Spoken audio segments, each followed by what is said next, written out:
KPU atau yang biasa disebut sebagai Koperasi Pemilihan Umum di Indonesia yang bertanggung jawab menyelenggarakan pemilihan umum secara nasional.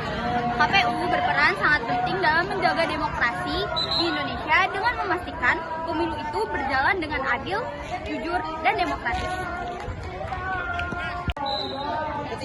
Tugas dan fungsi KPU antara lain yaitu 1. Menyelenggarakan pemilu untuk memilih presiden, wakil presiden, anggota DPR, DPD, DPRD, dan kepala desa.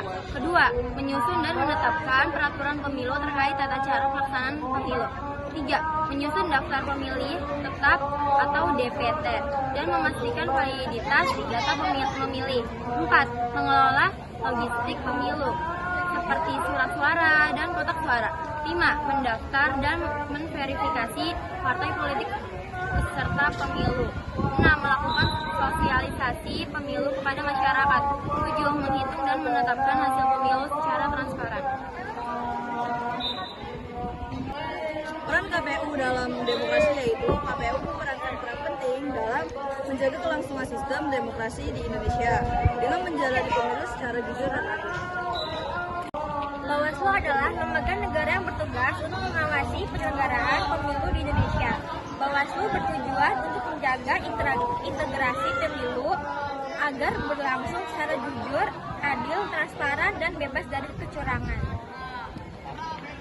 Tugas Bawaslu adalah yang pertama, mengawasi tahapan pemilu, yang kedua, mencegah pelanggaran, yang ketiga, menindak pelanggaran, yang keempat, menyelesaikan sengketa proses pemilu, yang kelima, koordinasi dengan lembaga lain.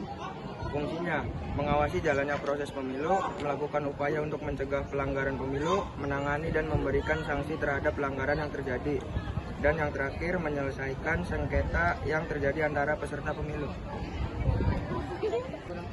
Pelanggaran yang terjadi, pelanggaran prosedur pemilu atau kampanye yang tidak sesuai dengan aturan. Lalu pelanggaran hukum yang dapat dijatuhi hukuman pidana seperti politik uang, manipulasi suara, atau intimidasi pemilih. Lalu ada juga pelanggaran terhadap kode etik penyelenggaraan pemilu yang biasanya melibatkan pelanggaran oleh petugas pemilu. Lalu yang terakhir yaitu pelanggaran peraturan kampanye yang tidak sesuai dengan undang-undang.